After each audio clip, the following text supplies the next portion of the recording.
চোখের সামনে যতদূর দেখা যায় শুধু গরুর সমুদ্র। বিশাল খোলা মাঠে লাখ লাখ গরু ঘুরছে, কেউ ঘাস খাচ্ছে, কেউ বিশ্রাম নিচ্ছে।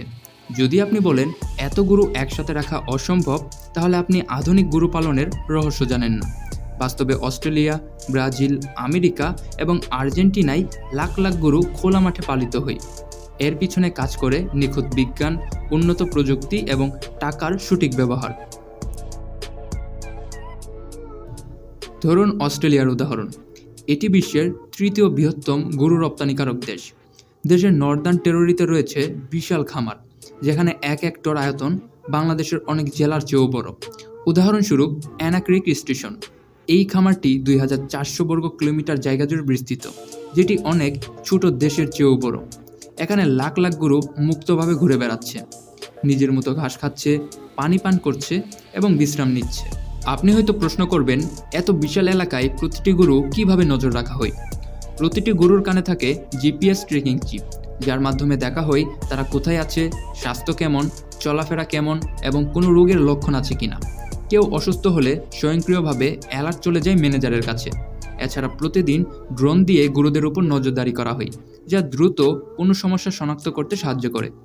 আমেরিকার টেক্সাসেও প্রায় 1 কোটি গরু আছে, যাদের বড় অংশ খোলা মাঠে পালন করা হয়।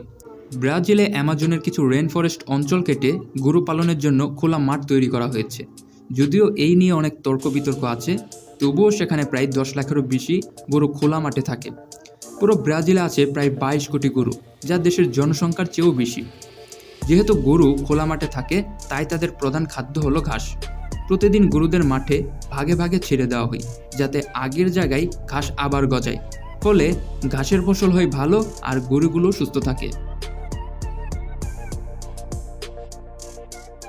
এই পুরো ব্যবস্থায় মানুষ খুব কম পরিমাণে কাজ করে। যেমন 1 লাখ একর জমিতে পরিচালিত খামারে মাত্র 10 থেকে 12 জন কর্মচারী কাজ করে। তারা মূলত যন্ত্রপাতি নিয়ন্ত্রণ, ট্রেকিং সিস্টেম পর্যবেক্ষণ এবং পশুদের চিকিৎসা সেবা নিশ্চিতে কাজ করে। পানি সরবরাহ এক বড় চ্যালেঞ্জ, তাই খোলা মাঠে ওয়াটারিং পয়েন্ট তৈরি করা হয়। সেখানে সোলার পাম্পের মাধ্যমে পানি তোলা হয়। এছাড়া খোলা মাঠের সব জায়গায় ঘাস সমান হয় না, তাই অনেক জায়গায় ঘাস চাষ করা হয়। আবার কিছু ফার্মে গরুদের জন্য পুষ্টিকর ফিড দেওয়া হয়, যার মধ্যে থাকে শুষ্ক ঘাস, সয়াবিন, বার্লি এবং বিভিন্ন মিনারেল মিশ্রণ। ছোট বাচ্চা গরুদের যত্ন আলাদা। জন্মের পর মা ও বাচ্চা আলাদা সুরক্ষিত স্থানে রাখা হয়, কারণ বাচ্চাদের রোগ প্রতিরোধ ক্ষমতা খুবই কম। তারা 6 থেকে 8 মাস বয়সে যখন পরিণত হয়, তখন তাদের খোলা মাঠে ছেড়ে দেওয়া হয়। ধীরে ধীরে বড় গরুদের সঙ্গে খাওয়ার অভ্যাস তৈরি হয় এবং পূর্ণবয়স্ক গরুতে পরিণত হয়। আপনি হয়তো ভাবছেন, এই গরুগুলো পরবর্তীতে কোথায় যায়? কিছু গরু রাখা হয় দুধ উৎপাদনের জন্য, আর কিছু মাংস উৎপাদনের জন্য। যারা বেশি দুধ দেয় তারা ডেইরি ফার্মে থাকে এবং হাজার হাজার লিটার দুধ সরবরাহ করে। যারা কম দুধ দেয় বা নির্দিষ্ট বয়স পেরিয়ে গেছে, তাদের মাংস উৎপাদন ইউনিটে পাঠানো হয়। বিশ্বের সবচেয়ে দামি গরুর মাংসের মধ্যে রয়েছে আমেরিকার ব্ল্যাক অ্যাঙ্গাস, জাপানের কোবি বিফ এবং অস্ট্রেলিয়ার ওয়াগু। প্রতি কেজি মাংসের দাম 25 থেকে 50 হাজার টাকার মধ্যে। পৃথিবীর বড় বড় দেশ প্রতি বছর গরু ও মাংস রপ্তানি করে আয় করে $17 বিলিয়ন, যা বাংলাদেশি টাকায় 1,40,000 কোটি টাকার চেয়েও বেশি। শুধু টেক্সাসের একটি খামার বছরে আয় করে $12 বিলিয়ন।